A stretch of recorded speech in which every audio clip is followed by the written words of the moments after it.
So tonight's theme is all I could do is tonight's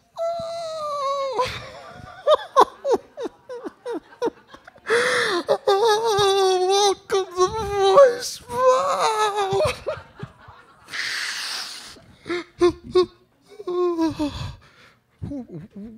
Welcome.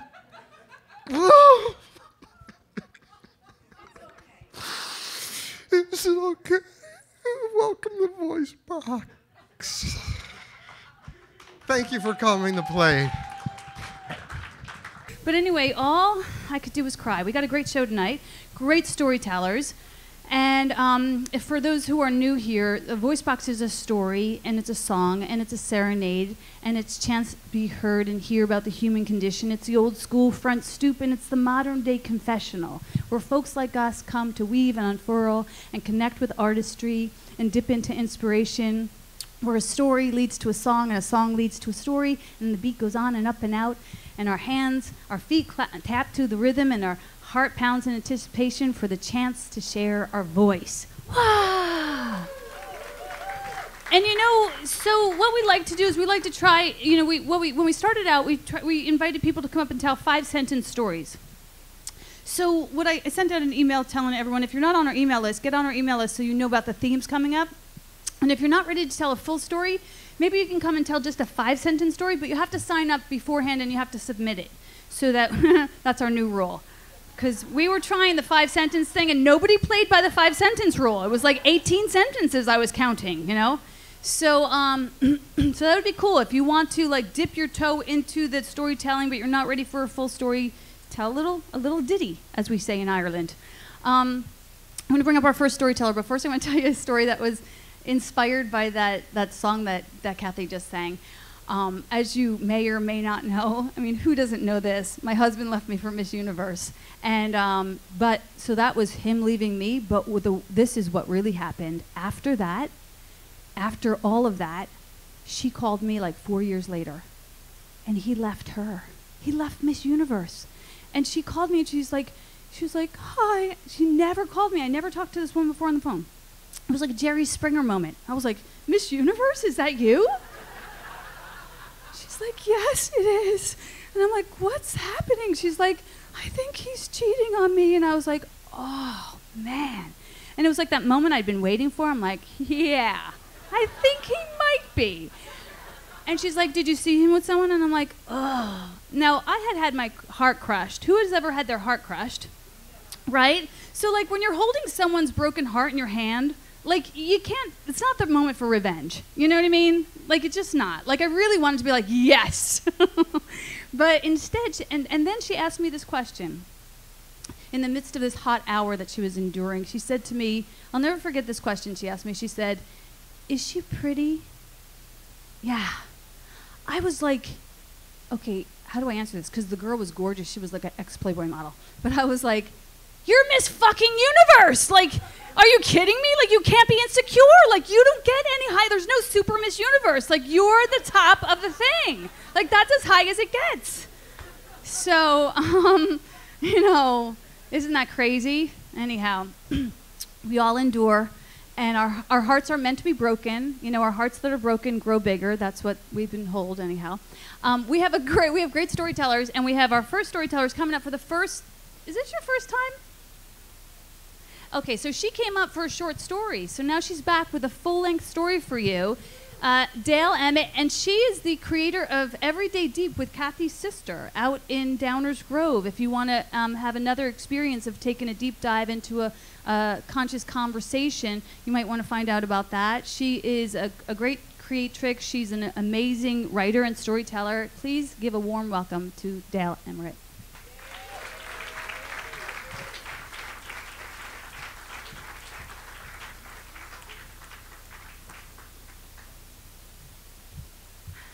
I asked to go first, and I'm standing there. I'm like, what was I thinking? I get to follow Maureen, so that was not a good. Okay, so the theme tonight is all I could do was cry. The first thing I want to say, though, is so you think you know where the story is going, right? But I want to say that I wasn't actually crying. It was more that excruciating contortion of your face when you're trying to prevent yourself from all out crying. You know, kind of the. You get the idea. But it all started out on a much happier note. I had gotten tickets for my daughter Allie and I to go see Hamilton last August. I never seemed to know when those ticket blocks came up, so the best I could get on StubHub was in the balcony. Allie was a little disappointed, but I told her, you know, we're really fortunate to be able to go at all, and being the good sport she is, you know, she accepted that. But come last May, my sister called to say at the last minute her husband Eric couldn't go to Hamilton with them. They had an extra seat, and it was a really good ticket because she's the sister who knows when ticket blocks become available. So we decided that we would surprise Allie. So we met downtown for dinner, and at dinner, so we told her, and then the idea was, you know, just like Eric couldn't go at the last minute, maybe I could get a ticket too. So I pulled out the phone, and on StubHub, a ticket came up. So we're all like super happy, like, don't you love when a plan comes together like that? So we walked a few blocks over to the Private Bank Theater. We took that picture you've seen on Facebook 1,000 times, you know, posed outside the Hamilton marquee, and we went inside. And I was bringing up the back, and I handed my phone to the ticket taker.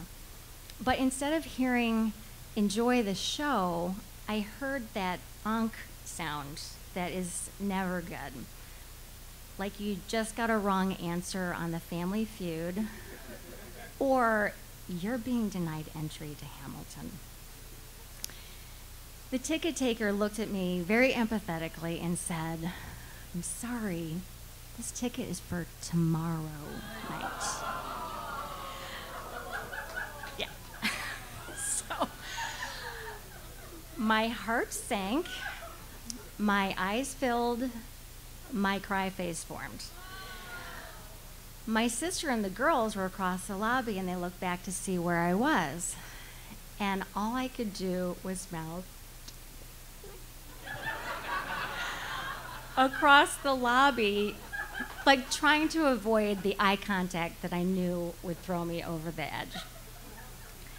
I mean, doesn't it really suck when you're sucker punched when you're really happy, right? But you know, I should have known better because I ordered that ticket obviously way too quickly in that way too tiny type on my phone. Yeah. So, sorry, I lost my place here. Oh, so anyway, so I was not going to go to Hamilton by myself the next night. But I had money out for that ticket. I had money out for the tickets now in August. I'm like, oh my gosh, what am I going to do? So deep breath, it's going to be okay. It's going to be okay. I was really not convincing myself or anyone else in close proximity to my walk of shame. In fact, a theater manager actually walked out to see what was wrong. And in between lip bites, I was able to explain what happened. And he said, you know what? Really, sometimes people don't show up at the last minute, so stick around and it just might work out. Now, the optimist in me thought, oh my God, this is one of those great stories, right? With the twist and the happy ending, like you get to tell at Voicebox, like this is awesome. Any minute now, my theater manager in shining armor is gonna escort me to my seat, front row center, of course. And as Alexander Hamilton himself would soon be singing, I am not throwing away my shot. I am not throwing away my shot. So I waited, and and I never saw him again. And the box office girl said SOL. My happy ending was ended. Or so I thought. For just a few minutes later, a man came bounding down the street. He was upbeat. He was in a hurry. He was homeless. He stopped in his exultant tracks when he saw my sadness. His joyful poverty and my sullen suburbanness stood together in stark contrast to one another. He looked me deeply in the eyes and with all sincerity said, "It's gonna be okay. It's gonna be okay." And I believed it this time. I nodded and he merrily went on his way. I don't know if I've had that kind of attitude adjustment before. My cry face was all but erased, and all I could do was smile. You know, that encounter alone was worth the price of admission. To the Hamilton show, I never got to see ever. I sold my ticket for the next night, and I sold the 2 in August as well. And despite my worries, I was even able to make a nice little profit. All of which I donated to the Chicago Coalition for the Homeless in gratitude for that prince of a guy who took away my tears. Thank you. How about Dale? She was great, wasn't she? I know. How great is that? Oh, and that's, oh my God, starting off hot.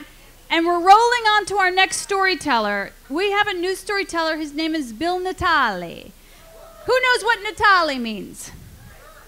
You can't answer because you know. Who? Anybody? Yeah? Hey, good for you. We're going to give you a free something. I don't know what, but you got yourself a free one. So Bill Natale is a TV producer, director. He just directed a documentary called Water Pressure that's shot somewhere in India. So we have a storyteller who's coming up to tell us a story about India. So he also has a book that he wrote. He's on his second book. His first book is 1968, as relevant today as was then. And he's a great storyteller. This is his first time here, so please give it up for Bill Natale.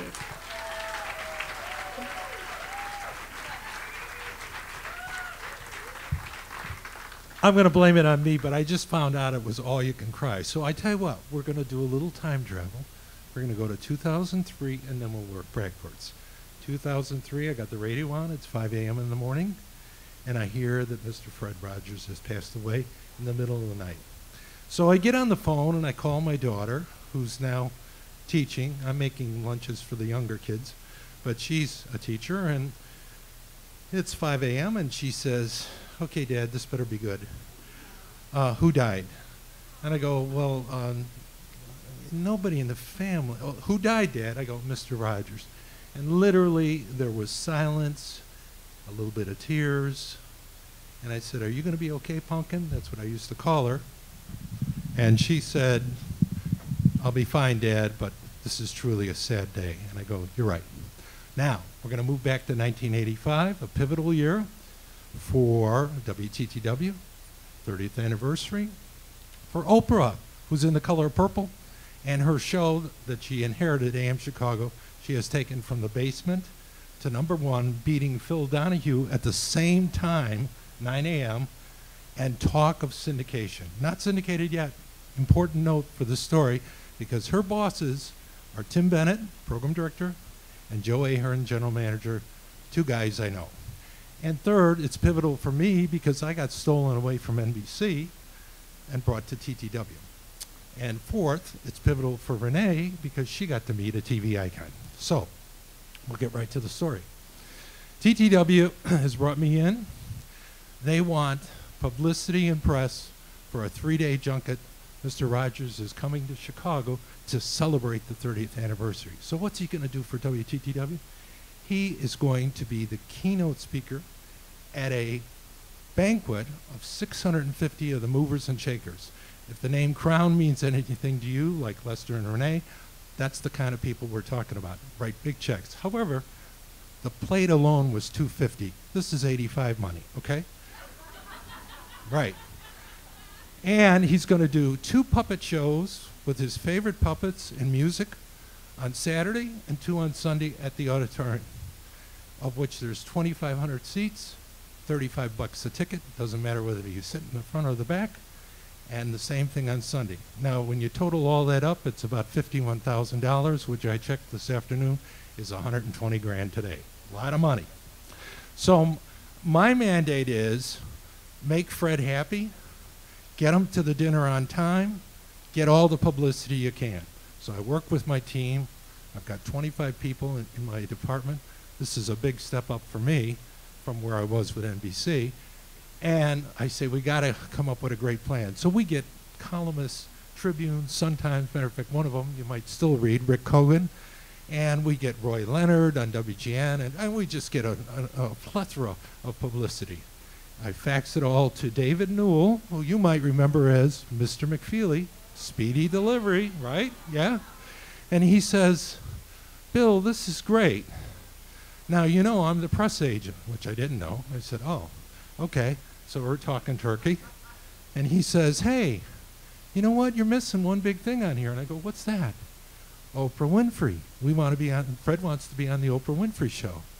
I go, Oprah's not going to do Fred Rogers. Not only that, she can't stand kids, and we'd have to fill the audience with kids. He goes, I never heard that. I go, well, trust me, it's true. I said, so, no way, they're not going to do it. Well, did you call anybody? Well, no. All right, I can call Sally Lou Oaks a friend. So I called Sally Lou, who had worked with at NBC, now over at ABC7. Again, ABC7 owns the show, not Oprah yet. And Sally Lou says, wow, that's great. Let me talk with the team. And I'm thinking, okay, they're going to take him. Who knew? So 5 minutes later, instead of 2 days later, which would have been the right amount of time, she calls back and says, no way, we're not taking him. Oprah, absolutely, no, we're not doing it. Okay, fine. But I'm relieved. I call Pittsburgh, tell David Newell, and he says, no, that's not acceptable. Do we have to call your boss, Mr. McCarter, the CEO of WTTW? I go, no, you don't have to call my boss. I mean, I'm new in the job. Who would want somebody calling their boss when they're new in the job? I said, I tell you what, I do know the executive producer, Debbie DeMaio. Let me call Debbie. So I called Debbie, and no screening, no gatekeeper. I get right to her, and she says, oh, Bill, recognizes my voice because we know each other, and she says, why are you bothering me with this? You already got to know. You know Oprah doesn't want 75 little kids running around. No way, forget it. And I go, but you owe me a favor, which she did. I said, we got that footage of your general manager with the mayor when your crew had a flat tire. I got it for you. You owe me big. She goes, F you, Bill. Bam. So I called David Newell back, and I said, hey, David, guess what? I got an FU, so it's definitely a no. He says, Fred's going to be disappointed. Do we have to call Newton Minow? Now, Newton Minow is not only the chairman of the FCC, he's the chairman of the board for WTTW. I go, no, you don't have to call Newton Minow. I said, I tell you what, I do know one other guy. Let me call. So I called Tim Bennett, the program director, a guy I've known for 10 years. Sweet guy. We worked in Milwaukee together before Chicago. I've got history with this guy. He even offered me a job, and he says, in the 10 years I've known, he's never said one swear word ever. Never a curse word, not even S-H-I-T, nothing. So I tell him what Debbie says, and he says, F Debbie, fuck Debbie, I'm booking Rogers. He's going to be on a taped show. We'll play it back on Veterans Day when the kids are home. Is that okay? I go, oh yeah, that's fine. So Lori says, well, do you want me to bring that memo that I made up to Mr. McCarter to say that he's booked? I go, yeah, let me sign it. I go to sign it, and the phone rings. And she goes, "You want me to screen it?" I go, "Yeah." She screens it because I had a phone by me, and I had a phone in front. And she says, "Debbie, Mrs. DeMaio, I'm not sure if Bill's in or not. Let me see." She goes, "Do you want to talk to Debbie DeMaio?" I go, "Not really, but I better." So I take the phone. It's Debbie. I go, "Hi, Debbie." She goes, "Fuck you, Bill. Fuck you, Bill. Fuck you, Bill. Fuck you, Bill. Fuck you, Bill. I am going to screw you royal. You went around me to get Rogers booked. You have no idea." I go, My mother-in-law was Miss Romper Room. Isn't that funny? Yeah, she was Miss Jean, and she'd look through the magic mirror, and she'd say, "I see." Yeah, she was Miss Jean. It was a syndicated show, so there was like 5 Miss Jeans, maybe more, but yeah, not to run her down. Yeah, no, it wasn't a big thing. Miss Jean, who cares? Who cares? Who cares? She died last year, actually. She's a good lady, and yeah, Miss Jean. So I inherited all of her crazy hats. So we have a really great storyteller up for the first time, and like I mentioned, she just got back from India. So she's bringing us a tale of her travels from India. She's a great little storyteller, minister, spiritual guru, really all-around awesome person. Please give it up for Melody Eve.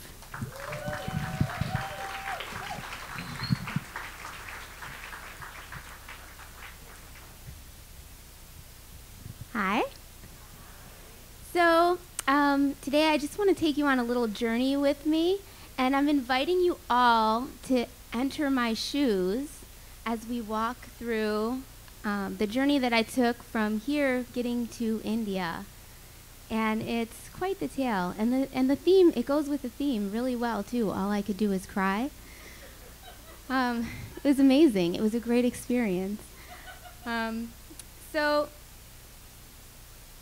I went there for a 200-hour Kundalini yoga training, and I was super excited, and this is something that was in my heart for a long time, just to go to India. And I thought, oh, I want to go to India someday. Now I have kids, and I have responsibilities, and I have work, and so I thought, someday this will happen. I don't know when that someday will come. But then I started feeling like something's missing in my life. There's something big coming up. I don't know what it is, but I couldn't figure out what that was. And I started saying, like, what is it? I don't get it. I don't get it. What is it? And all of a sudden, this kind of divine message came to me, like, you got to go to India. And I was like, what? I can't go to India. Like, how is that going to happen? I'm not going to be able to get off work and whatever. So I thought, like, maybe I'll do that someday, and it was something I wanted to do. But then in November, a friend of mine, a really good friend of mine, she was battling cancer, and she died in November. And something she really wanted to do was be a yoga teacher also. And she talked about it a lot, and she said, someday I'm going to go and do this. But then that someday now is never going to come. And when I realized that, it just hit me and it struck me, and I thought, you know what, I need to do this, because someday has to be now. I can't wait. Someday has to be now. So I didn't know how this was going to happen, but I said, okay, I'll vow to take one step, just one step towards it. And then I'll wait and see. And if another step opens up, then I'll take another step. And I'll just keep taking a step until maybe I'll get there, if it's meant for me to go right now. So I kept doing that. And then one day, the step came, and it was getting closer and closer and closer for me to actually go to India. So I went into research mode. And I love Google. Google is my favorite. It knows everything. So I decided, okay, I'm going to research. What do I need to know about going to India? Okay, first, I'm traveling as a female, a solo traveler, and everyone's like, oh, it's so scary in India. You got to be careful. You can't do this, and, watch out. All these terrible things happen there. So I started looking up, what do I need to know as a single traveler? And it said, some of the things that it said on there was, carry money strapped to your body. Don't wear it in a purse or on a backpack, because that could get stolen. So literally strap it to your body.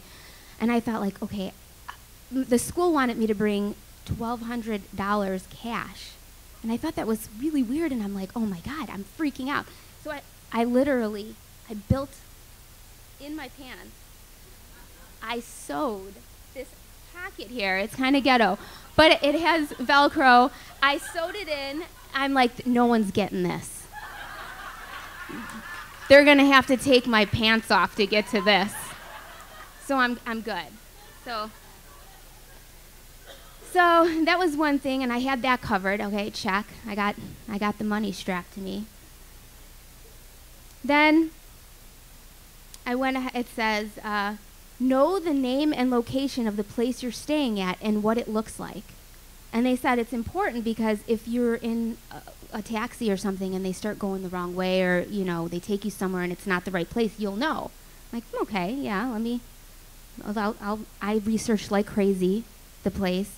Like, what does it look like? Where is it at? What's around? Watched YouTube videos of this place. The next thing it said, look confident so you don't get taken advantage of or become an easy target. So I'm like, okay, I got it. I'm gonna be walk-in confident. It's good. It's good. I got this. And this last one, this one out of all of them, this one scared me the most. I really was terrified because well, I'll just tell you what it is. It's don't make eye contact and smile at men. Apparently, this means you're going to want to have sex with them. You're inviting them to have sex. And the problem is, I'm a smiler. Like, when I get nervous, I'm like, oh my God. Or like, you know, I hurt myself. I'm like, ow, ow, I just hurt myself. That really hurt. And I'm smiling, you know? So I'm thinking, this is, oh shit. Like, how am I going to not smile? But anyway, I felt like I was super prepared now. I'm ready to go. So as I went along, one day, it was the next step. Oh my God, I'm going to the airport. Today's the day I get to take the step to go to the airport. And I don't know, something in me, I think, didn't realize that step was ever going to really come. So I was like, okay, I'm going to the airport. So I got my big suitcase, only half full, because they said also one of the things was don't bring your own clothes because you just buy clothes there so you fit in, you know. So my bag has like nothing in it, but I'm bringing this bag that I actually bought just to go to India because I thought it looked like Indian-like. And so I'm walking in the airport and I get there and I'm like, oh my God, I'm going to India. And I'm walking with my bag. I'm like, whoa, it's got wheels, and I'm spinning it around, and I'm so excited. And you know, I'm looking at all these other people, and they're kind of like waiting in line, and I'm like, I'm going to India. I'm so excited. I can't believe it. I know, it's crazy, right? I'm just telling everybody I'm going to India. This is so cool. So I'm waiting in the line, and I'm ready. I'm prepared. I got my stuff. I got my big old backpack. I got my paperwork. They call me up. I go to the counter, and she asks for my stuff. I give her, you know, the passport and all this. And I'm standing there. I'm like, yeah. I put my luggage up there, like waiting for my ticket, looking confident, you know, practicing the tips that I learned. And all of a sudden, she's like, ma'am, this is the application for the visa. This isn't the actual approval letter. You can't get on the plane without the approval. And I'm like, and immediately I'm like, oh my God, I'm having a nervous breakdown right now. But I gotta look confident because I don't want to be taken advantage of here. So I'm looking at her, and I want to say something, but no words are coming out of my mouth. I'm just looking at her confidently and having a nervous breakdown on the inside, like. And then she walks away, because I think I freaked her out a little bit. And then she comes back, and she's like, we're going to print it out for you. It's okay. We're going to print it out. And I'm like, oh, my God, thank you. So she gives me my stuff. I get to the gate. I make it there and everything. I'm like, okay, see, this was a divinely guided trip. Everything's been going so smooth all this time. This was the first glitch. I mean, and it was fine. She printed it out. It's cool. So I get on the plane, and I end up flying. I get to my first airport, and that I had a layover. And have to get my luggage. I have to literally pick up my luggage and then check it back in. And I'm going there. My luggage was literally the last piece of luggage to come out on the conveyor belt of like 2,000 people probably. It was a huge plane. And I was like, when is it coming? When is it coming? I have to catch this other flight. And so I get my bag and I'm running. I'm pushing this thing. I'm like running like crazy around this airport, running. I'm sweating. I'm dripping sweat. I'm soaked. I get to checking it in. I get there and I go up to the counter. I'm like, oh my God, did I miss the flight? Did you guys board it already? I'm on this flight. And they're like, no, it didn't board yet. So I go and sit down. The flight was supposed to leave at 5 p.m. And now it's 6 p.m. No, it doesn't even say on the screen. You know, in America, on the screen, it says delayed, and it'll tell you how long it's delayed for. No, it still says it's leaving at 5 p.m., and it's 6 p.m. now. And then 7 p.m., and then 8 p.m., and nothing. And no one's giving any information. But finally they say, okay, we're going to board the plane. We get on, and I'm like, yes, we're leaving. I'm sitting there, and then they're like, excuse me, we're sorry to announce, but we are having a delay of 50 minutes. There's no air. I'm sweating my ass off in this thing. Like, oh, God. And then I start panicking. Oh, my God, the one tip said, don't arrive at night. I'm not going to get there until at least like 10 o'clock at night now. I'm going to be traveling at night. And I'm panicking because, it said it's not safe. But we finally take off. We get there. And then I'm starting to think, like, what? Holy shit. What if my driver's not there anymore that the school sent? But I get there and I think, okay, I just took a step. Each time I took a step, and then I just wait for the next step. And so if I think about that too far ahead, I'm going to freak out. I'm going to totally freak out. So let me just be here. I'm on this plane. That's the step I'm on now. So I got to the next airport. Everything was closed there. And I'm like, okay, this guy, is he going to be here? And I see a sign with the name of the yoga school that I was going to. And I'm like, okay, God, thank God he's here. Thank God. So I get in the car, I jump in the car, we go driving, 45 minutes, we're driving, and I'm like, none of this is looking familiar, but I mean, it is really dark, so I can't tell from everything that I researched of what it was going to look like. I'm like, this doesn't look like anything. And then he pulls down this really dark, creepy side road. And he starts slowing down, and there's no lights, and it looks like garage doors, and like really creepy. And I'm like, this is not where I belong. And he's like, wait, he doesn't speak English either. He speaks Hindi. And he stops and he looks back and he's like, okay, get out of the car. Like he's waving me out of the car. I'm like, no, I'm not getting out of the car. This isn't where I belong, sir. This isn't where I belong. He's like, no, get out of the car. Here. And he's pointing the building. No. So he's relentlessly trying to get me out of the car. I'm like, oh my God, what's happening here? This is something shady's happening. So he makes a phone call. He's talking in Hindi, and at this point I'm like, oh crap. I'm about to get sold into sex slavery. I know it. There's something really shady going on. He's talking to the guy, and they're talking about, like, she won't get out of the car, man. She knows something's up.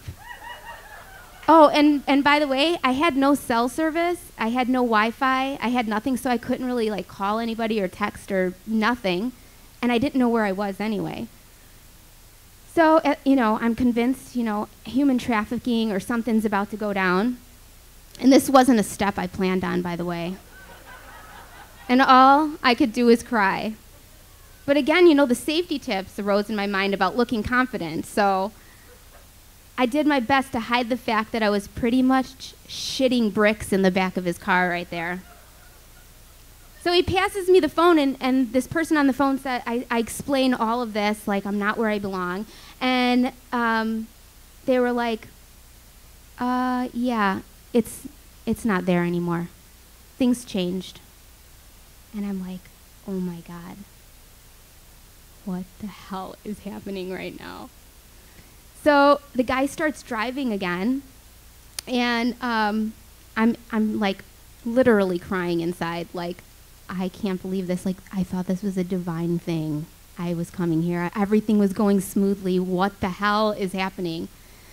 So I start pretending that I'm messaging someone, even though I have no cell service, because I'm like, you know, I'm in this car and whatever, and but I don't even know if the guy knows because I'm in the back seat and he's in the front seat. But I'm just just for good measure. It made me feel better for a minute, pretending to my imaginary in person. So he pulls over again on the side of the road after he drives a little bit, and he's like, get out of the car. He takes my suitcase out of the car. Now I have to get out of the car. And he's like, the man is coming for you. I'm like, who is the man? And where is he taking me? I wasn't prepared for this. So the guy shows up, okay? And he is on a motorbike. And I'm like, he's like, get on. And I'm like,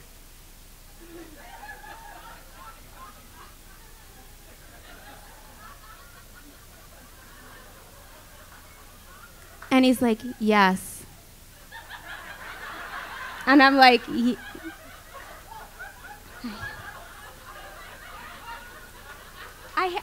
I have a big backpack on too. And I'm like, what? And he's like, you and that.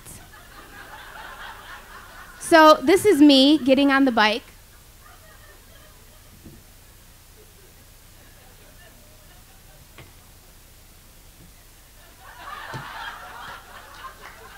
And then I'm holding on to his shoulders for dear life.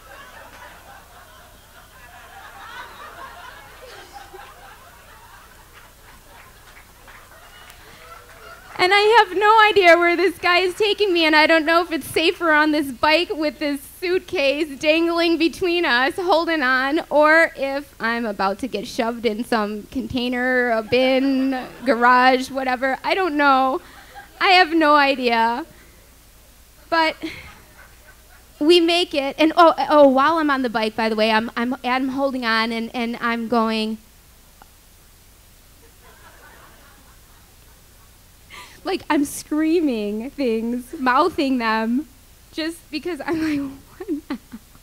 I have no idea what's happening right now. Well, how did this happen to me? So he pulls in front of the school, the school, I should say. We get to this location, and he stops, and he goes, this is the school. And I'm like, okay, I'm looking at it, I'm like, that looks like a garage. And he's like, so he starts driving. He's like, we pull up to this other building, and it has this big wrought iron thing with a lock on it, on the outside of it. And I'm like, this isn't good. So he unlocks it, and he's like, you stay here 2 nights, I move you then. I'm like, oh my God. That sounded kind of Russian. Like, he was Indian. But so he brings me inside this building, and he opens the door, and there's another door he opens, and there's a lock on the outside of there, and I could see you could put a padlock on the outside, and I'm like, oh my God. And he brings the suitcase in, and he puts it down, and he says, you go to the school 9 a.m. with your, that's Russian again, how that happened, but 9 a.m. and you bring your passport. I'm like, oh my God. And I look to the side, and there's a bed there, and one bed there, and this is important because there was a girl already in the bed. That I didn't know, obviously. And she's speaking in another language, and I'm like, oh my God, what is happening? And then she gets up, and she walks out of the room on the phone, and she's talking, and I'm in there, and I'm like, I think she's part of their team. And so I quickly take my phone out, and I start taking pictures of everything. I'm taking pictures of, like, my bathroom that literally, it was a bucket that you wash, like a mop bucket.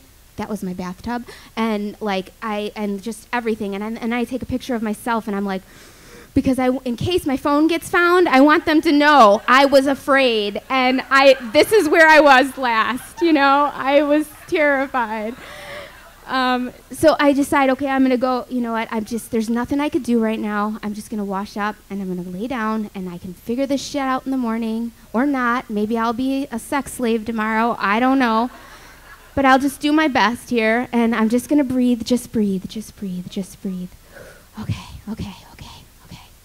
I don't know what's happening. So I go and get in the bed and I'm like, I'll just figure it out tomorrow, and I'm trying to fall asleep and I hear dogs barking incessantly, like just barking and horns honking, and I'm trying to sleep and I'm like, wait, what was that? Was that a monkey chirping or was that like a wheel turning? I don't know what I'm hearing here. Where are my freaking, I have like things to put in my ears here. Where are they? I don't know. And I go to sleep, I wake up in the morning, and I go down to the school, and when I walk in, it's much bigger when you walk inside. But they were like serving breakfast, and I was like, okay, well, let me just eat. And then they're like, go down to this thing, there's this opening ceremony, and I go down, and I'm sitting there, and all these teachers, there's like chairs lined up, and all these teachers are there, and all these students from all around the world are there, and I'm sitting in this big hall, and I'm like, the teachers are announcing, like, I'm this person, and this is what we'll be learning over the next month, and, this and this and that. And in that moment, all of a sudden, I just realized, like, oh my God, I'm at a yoga school. It's legit. I'm not getting sold into sex slavery. And I was so relieved that all I could do was cry. Yeah.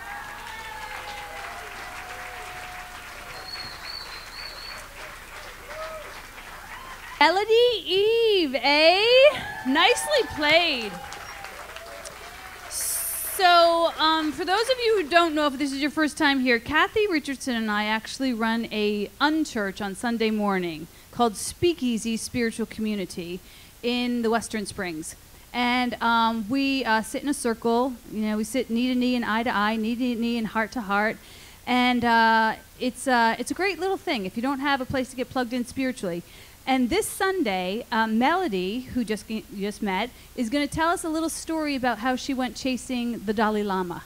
And it's a great story about what happens when you set out, to rise and shine, as I like to say, rise with a prize, and then you meet up against some obstacles. So if you want to join us for that, we meet in Western Springs at 10 a.m. on Sunday. So, yeah, come on out. It's a fun night. Fun morning, actually. Not night. Won't be there at night. No. Yeah, right. Speakeasy. So our next storyteller has been up here before, Nan Sack, and she is a poet, and we're actually doing a little thing for Sexual Abuse Month. Again, I'm sure that's not the name of it, but Sexual Abuse Awareness Month sounds a little bit better. Sexual Abuse Month, yes. Get it out. No, not me too.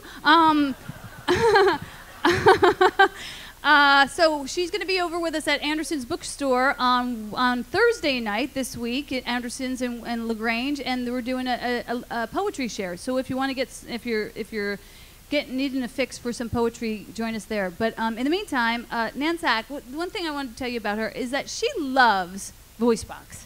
Like, she loves being here. She loves being a part of the tribe, and she's just such a bright being, and we're really glad that she's here as well. We love her. So give it up for Nan Sachs.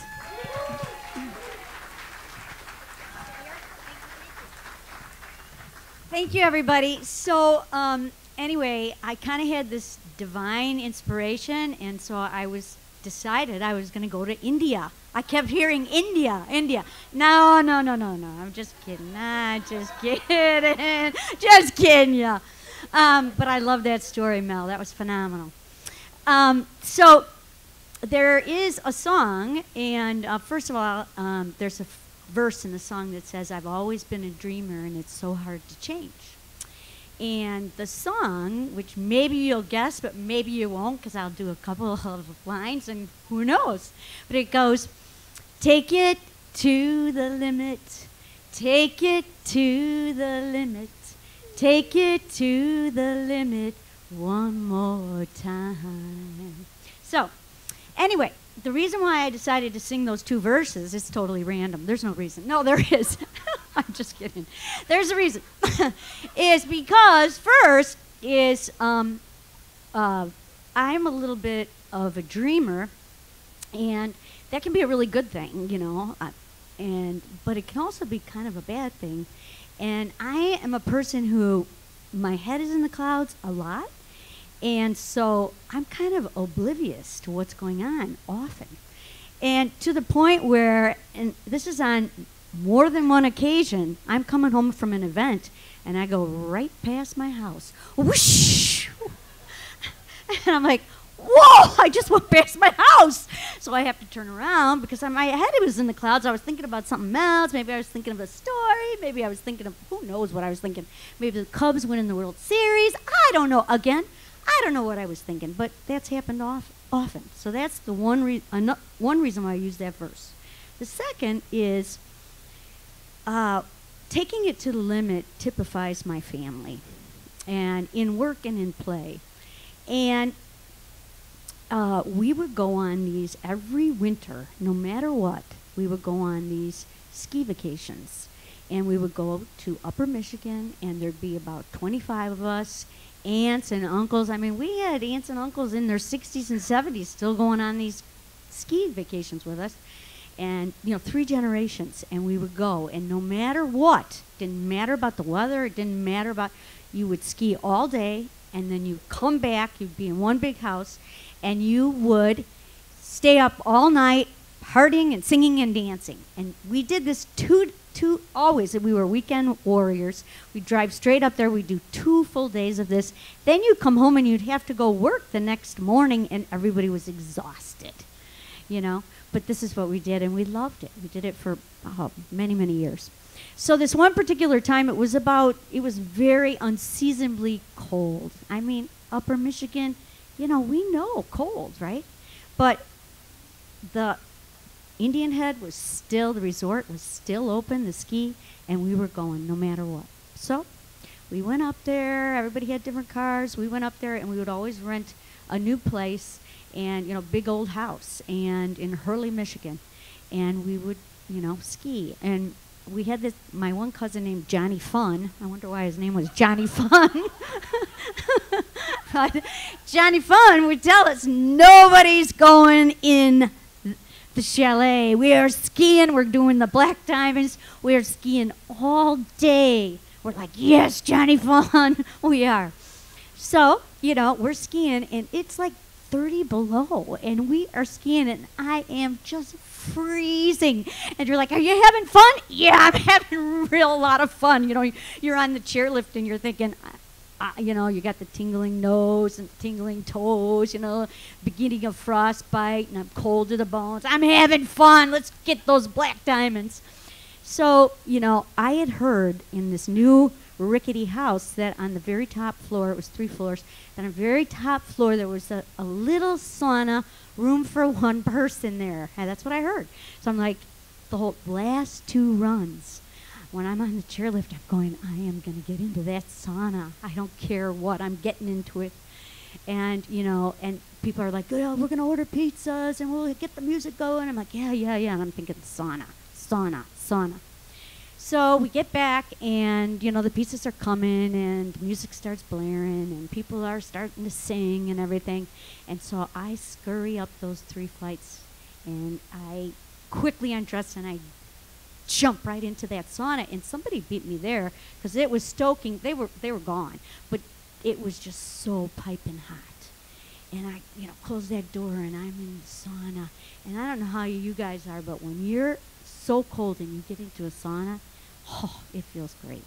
And so I'm in there, and I'm listening to the music, the Stones, and everything's going. People are singing and going on and on. And I'm frying there, and I'm thinking, it's been about 15 minutes. I'm like, I really need to get up.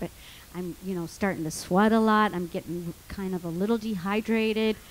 I need to get up and go down and join in the dancing and the music. I need to get down there. So I kind of get up, even though I don't want to, but I get up and I go to turn the knob, and it won't turn.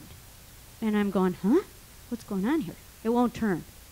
And then I look above the knob, and there's a keyhole there. And I'm thinking, what? I'm locked in this darn sauna? There's a key somewhere? And I don't have it, of course. And I'm thinking, oh my God, how? So I start going, help, help, I'm locked in the sauna. Can you come up and get me? I'm in the sauna. And here's what I'm listening to. Bruce Springsteen is now on, and it's born in the USA. I was born in the USA. The stomping, it's born, and I'm thinking, I'm gonna die in the USA. I am gonna die here. I mean, and plus it was really little, and I'm kind of little, but I was like, I get claustrophobic. So I was getting a little claustrophobic. And now, the music is getting, Bruce is still on. He's going, I'm going down, down, down. I'm thinking to myself, I'm going down, down, down. So at this point, I get down on the floor, and there's a little tiny crack between the door and the floor, and I'm starting to breathe. I'm trying to breathe the air from the outside, and I'm going, help me, help me. I'm stuck in the sauna. And then I sit back up, and I'm now, at this point, I'm realizing the songs are getting louder. People are really, really thumping around down there. And I'm thinking, I'm going to die up here. Now, how pathetic is that? Think about that.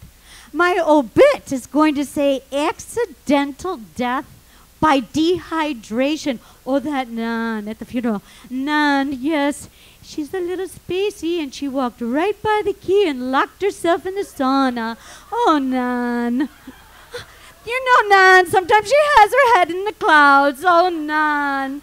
I'm thinking to myself, oh, what? Here I am dreaming again. I should be trying to figure out a strategy. But no. I'm thinking about my obit. So anyway, so I get back down on the floor, and I was crying, and I thought, don't cry. You need your tears so that you don't get dehydrated. So suck it up. Don't cry. So I didn't. I said, oh, I'm not going to cry. So I'm down on the floor again, and I'm doing my little trying to breathe in the air. I mean, it's a real little slit. And then I'm thinking, well, maybe I'll try some yoga breathing. There's no way to yell because the music is so loud. And so finally, I kind of said okay, this is it. I'm going to be the shriveled up, dehydrated person dead. And I hope everything is good, and so I hope it's pretty nice. I hope there's, a sauna that doesn't self-lock up in heaven, if I ever want to use one. So all of a sudden, I'm down there, and I hear these steps. Somebody's coming up the stairs, and I'm like, oh my God, help me! I'm in the sauna, I'm stuck. And I hear Aunt Nan. I go, Megan, come in. So she opens the door. Go figure that, she could open the door from the outside, but I can't get out. And I said, Megan, I gave her a big hug. I said, you saved my life. And she's like, well, how come you couldn't get out? I said, well, there must be a key. It's locked. And she goes, oh, it's right here on the wall. And it says, please bring the key in with you. And I said, yeah. I said, I didn't. I said, thank you so much. And she said, Aunt Nan, I was just coming up here to take a sauna, and I would have gone right past that key myself. And I'm like, it's a family affair. It's a family affair. And then I got dressed. I drank about a gallon of water. I went downstairs, and as I was going downstairs, I laughed at myself, and I was singing this. And I said, I'm putting the Eagles on, but I was singing this. Take it to the limit, but not in the sauna. Take it to the limit, but never in the sauna. Take it to the limit one more time. Thank you. But I always read.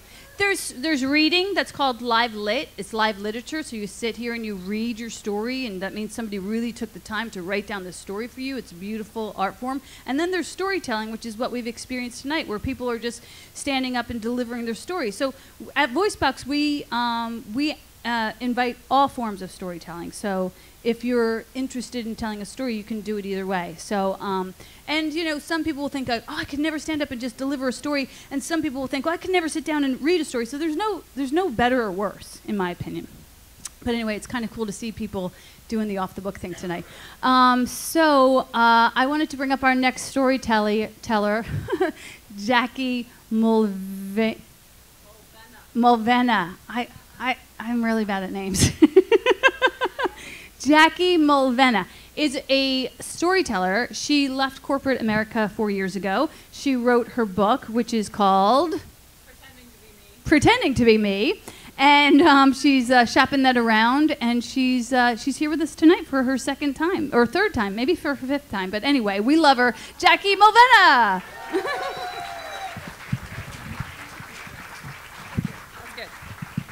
Hi, everybody. Someday I'll get rid of the crutch. Not yet. In the software business, asking, is it a feature or a bug, has become a sarcastic dig. It's like saying your computer's blue screen of death isn't a bug, it's a feature. It's just your computer reminding you to take a coffee break, maybe forever. On occasion, software bugs end up as features.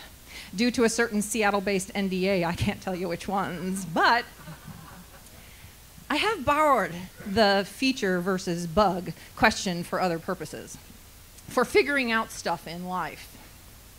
For example, a feature of who I am is I'm an easy laugh, especially at quirky witticisms and biting snark. My laugh is loud, often explosive, embarrassingly so. Sometimes I reflexively muzzle my mouth, but I'm always too late to catch it. At a movie, a play, a comedy show, dinner with friends, at good jokes, bad jokes, dirty jokes, unintended jokes.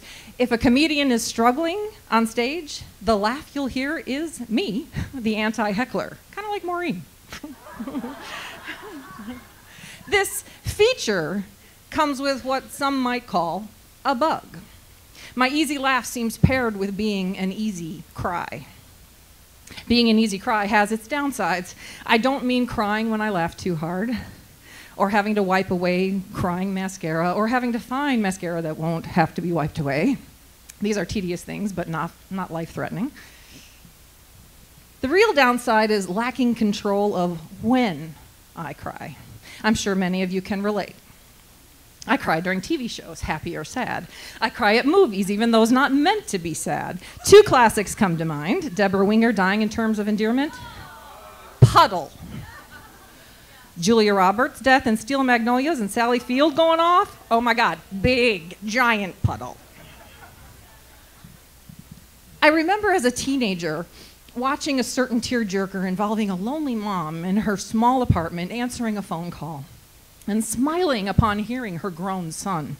She lay her hand at her heart, nearly clutching the warmth that radiated through her. Family, separated by miles, striving to stay connected long before Skype was invented. I cried every time I saw it. Yes, I admit it, I wept over that AT&T long-distance commercial. Call your mothers, a-holes, you know who you are. I cry watching kids in musicals. I'm sure some of you parents do too, watching your kids, but I don't have kids.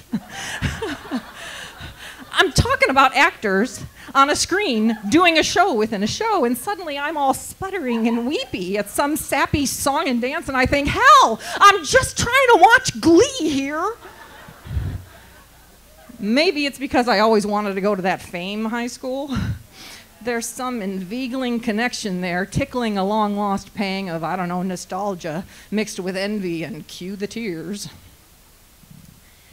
I cried during the Olympics, not during the medal ceremonies, not when our anthem is playing. Okay, sometimes when the flag's going up, okay, yes. But it's when the USA-clad athletes all come into the stadium for the opening or the closing ceremonies, all youth and energy and vitality. With a slight warble gulping in my throat, I'm overwhelmed by latent childhood-instilled patriotism. Don't even get me started on the speeches at the March for Our Lives. Did you all watch those? Oh my God, go Emma. And of course, I stress cry. The worst, back in the day, wearing a tidy suit, in a VP's office no less, and having a big meltdown aimed at some major injustice. I was mortified at anger-defying tears. The embarrassed voice in my head said, "There's no crying in corporate America."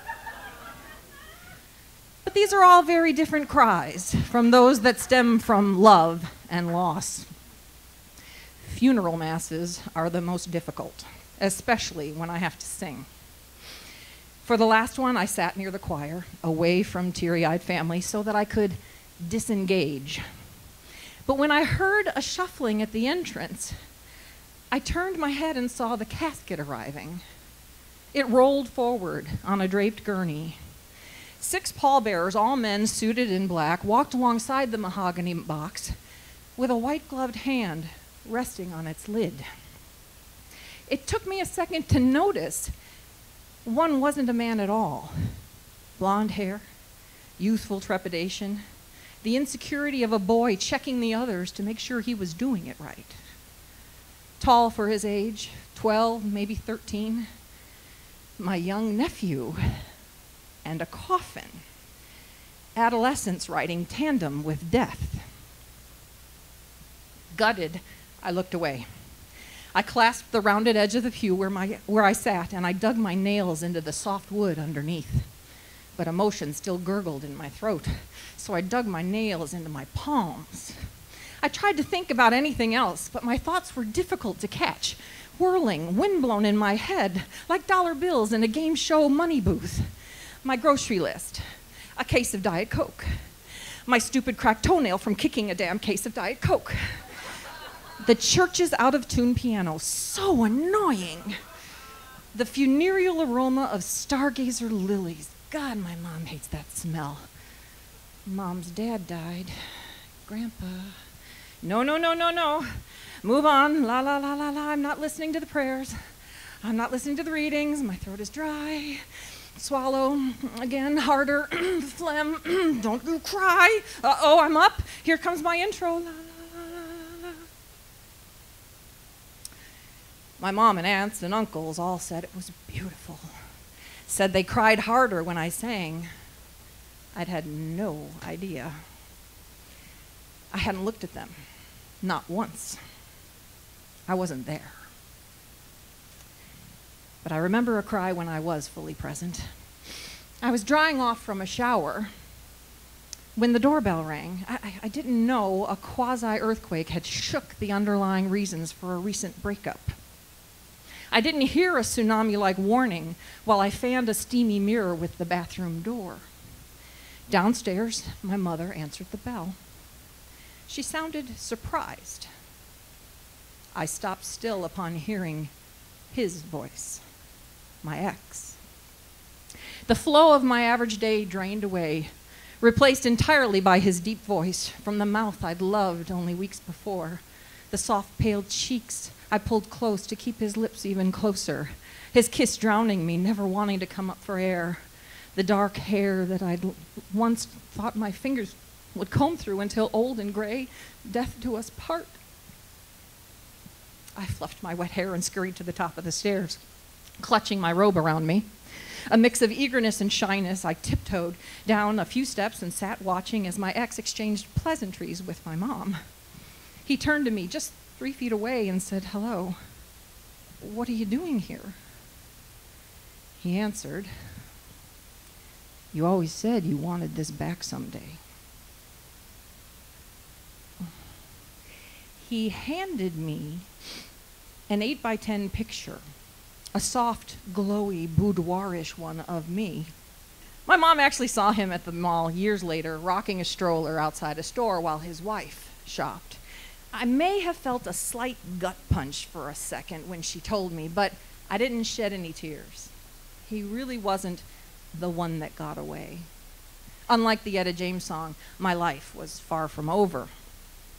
Thankfully, my biggest crying jags of late have been more welcome. Like when I latch onto an ideal theme song for a character I'm writing. Unbreakable by Jamie Scott is a song about a guy who'll be there for a mistreated, untrusting woman. It's just perfect for the lead female in my novel, unconsciously wishing someone would intuit all her feelings instead of having to express them herself. But the male lead character has his own theme song, Believe by Mumford & Sons, in which the following line kills me every time. This is never gonna go our way if I'm gonna have to guess what's on your mind. How I've cried for that couple, fictional though they may be. Oh, the delicious angst of it all, the tears, powerful and draining, they give and they take. So yes, damn it, I'm a crier. It used to bother me. But crying is totally me, reaffirming that I'm alive, I feel, I'm human. So, feature or bug, I say feature, and I won't scrap it, not for anyone. And please welcome up Al Chase. Yay! Oh.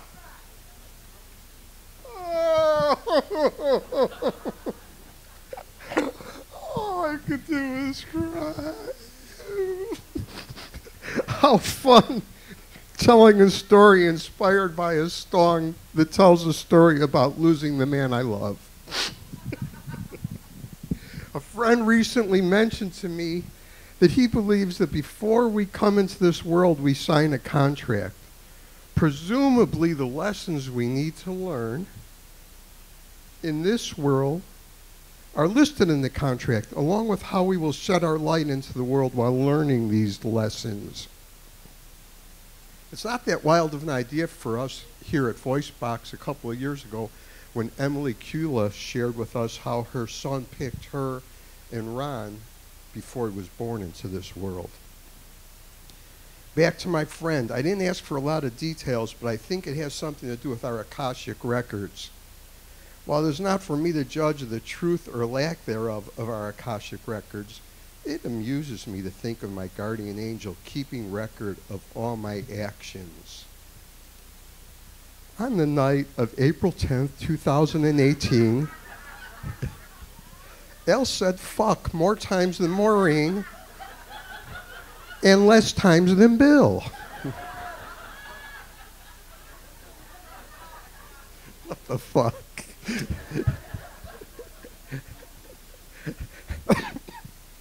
I wonder if records are kept on scrolls or legal pads. Is my guardian angel, after eons, is my guardian angel inputting data so that my records can be stored digitally? Then is it uploaded to the cloud? Or maybe it would be more like horizontal loaded? Then I picture the paper copies that have been kept through the ages being fed into a giant mobile shredder that flew up with little angel wings on the side. The point is, if I signed a contract before coming into this world, I had the best motherfucking lawyer that a spirit being could hire.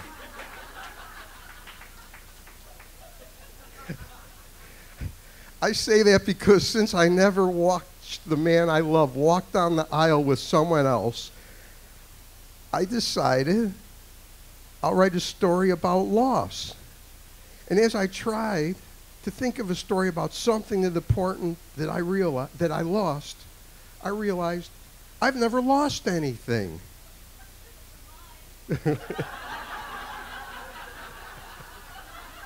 Yeah, fuck you.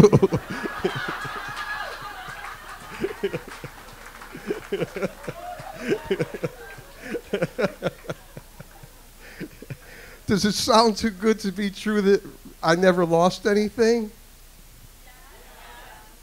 Let me remind you, I had somebody like Beetlejuice for my spirit lawyer. Although I've found and kept a few of them, I never lost a dog. I don't wear a watch, but I've never lost one. I don't carry a purse? I've never lost a purse. I had my wallet stolen by by a wildflower a couple times, but it wasn't lost. I knew where it went. My missing remote control chewed up in the dog's bed. My balls in my wife's purse. I know where they're at. I hope she doesn't lose her purse.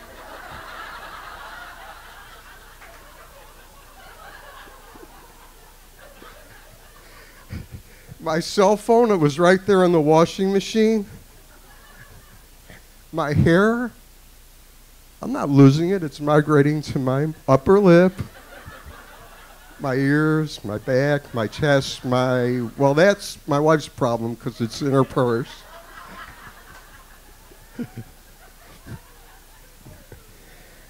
A friend of mine recently told me that 2017 was a tough year because they lost their father.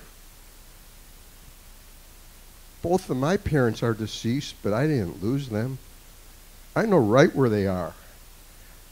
My sister and I mixed their ashes together and scattered them on a beach in the Caribbean. They're all over the world by now. Oh, that's so sad. I didn't lose them, I promise. Once, while living in rural Louisiana, I went to a 3-day party called the Couchon de Lait. 3 days of roasting pigs, drinking beer, and playing volleyball. I wandered off into the woods, and as dusk approached, I realized I had no idea how to get back to the party. I wasn't lost, I just wasn't where I thought I'd be.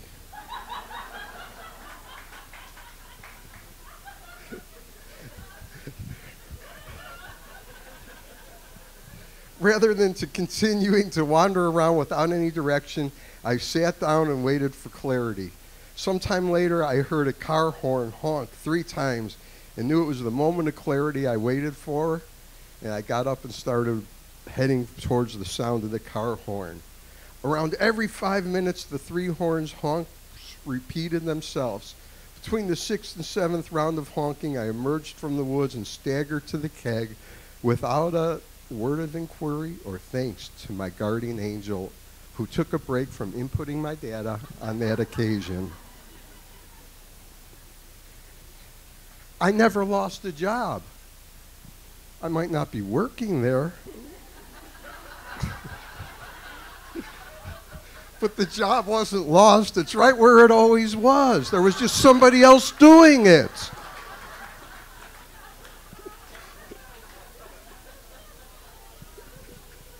My first wife, a lady I met in a bar shooting pool while watching the Cincinnati Bengals play the San Francisco 49ers in the Super Bowl. We got married around 3 months later and divorced about 6 years after that. I did not lose her. I know where she was. She was in bed fucking someone else.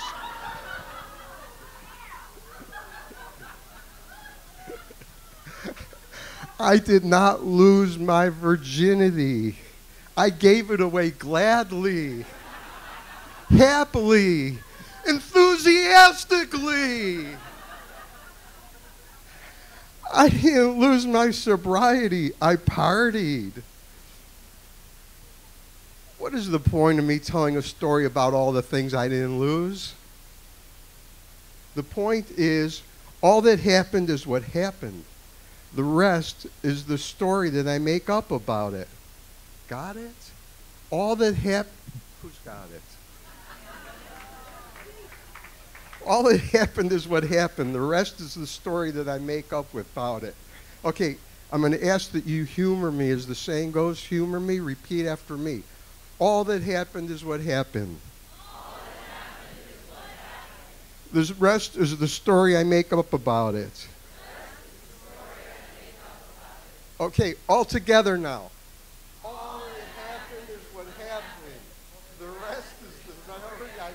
About it. My wish for each and every one of you is that you make up good and beautiful and holy fucking stories. That as a result of this, your angels are furiously writing about how you spread light into the world. I look forward to hearing more of your stories right here in Voicebox. And remember, all that happened is what happened. The rest is the story you make up about it. Could I bring up the storytellers tonight? Come on up on stage. One last thank you to the storytellers. And Kathy, you got to put your drink down and come back up here and take a bow. If you want to tell a story, drop your business card off at the bar. We usually have a sign up, but that didn't happen tonight. So, or just, email me through voiceboxstories.com. And thank you to the amazing storytellers tonight, right? Great night.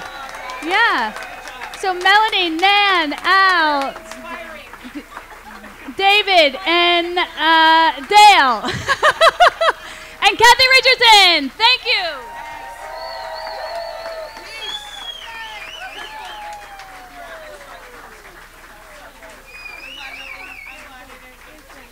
Be sure to come back and tell your stories. Next month is Mother, and we have a great lineup of really great storytellers for May. But we have some openings in June and July. So if you want to tell a story, Charlene Vickery will be here in June or July, I'm sure.